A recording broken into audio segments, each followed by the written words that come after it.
Hi, it's Tash. Today I'll be talking about beauty terminology and trying to differentiate a few of the words for you because I understand on YouTube it can be very confusing and different vloggers will use, the same word to mean different things because to their own personal belief that's what that word means.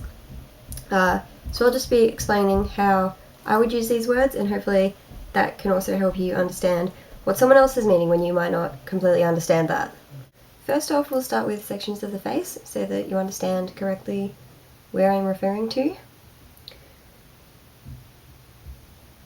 The bone you can feel just under your eyebrow here is the brow bone.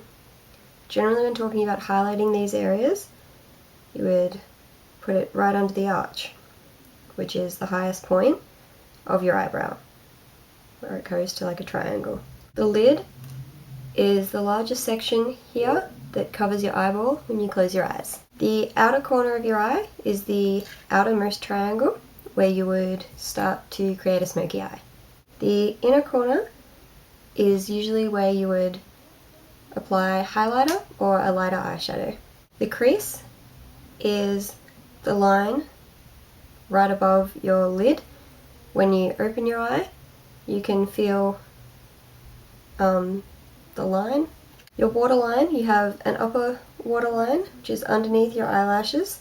You have a lower waterline, which is the section where your tear ducts form. The word stipple comes from painting, where if you were to paint a wall or a surface, then you get what's called a stipple brush. Similar to this, the duo fiber brush in makeup. And then when it's still wet, you would pat the wall to give it a texture and sort of, I don't know how to explain it, but it's, it's not flat, it's very sort of spongy, and a lot of the times that's on a feature wall of a room.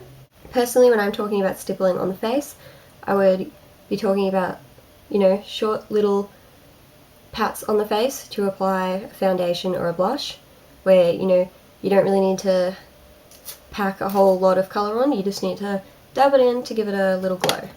Loose powder and pressed powder. Loose powder is, as the name suggests, it's very flyaway, it's very hard to control.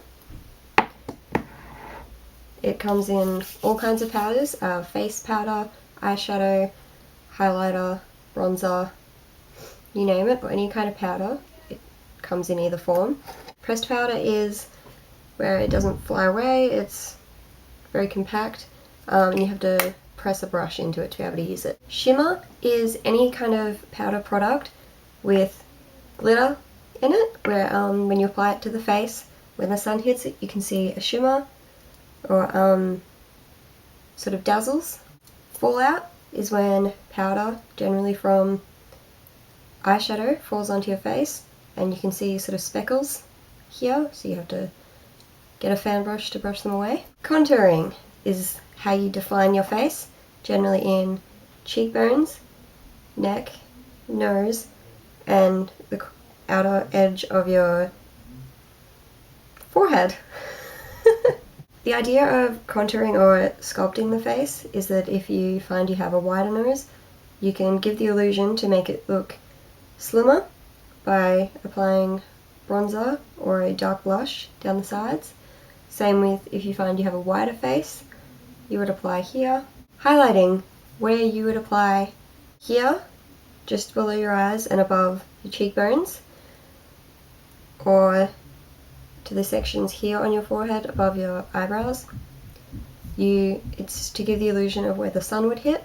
Primer and concealer is what a lot of people have trouble understanding the difference between. Personally, I don't use a primer. I don't feel that my skin needs it. A lot of people with oilier skin need a primer because you put that all on first and it's like a base to everything else that you're going to put on so that it doesn't wipe away. And concealer is to hide, you can get coloured concealers. The green is to hide red marks, and you can get sort of skin colour tan concealer to hide spots on your face, such as pimples and scars. A dupe or a duplicate is a lower-end product which channels a higher-end product, so that you don't have to spend as much money and you get the same result. A haul is, on YouTube reference, where someone has gone out and bought a lot of stuff and they show it all to you, and they, go through it individually and they show their haul. BNIB is a term used for online shopping, and it means brand new in box, which is it's an unused product, it hasn't been opened, and it's basically like buying it from the store, but because it is unwanted, or some people sell them when they're overstocked in stores, it's cheaper. Thanks for watching. I hope you learned something new, or I helped you understand something you were a bit unclear on, and I hope to see you on this channel again soon. Bye.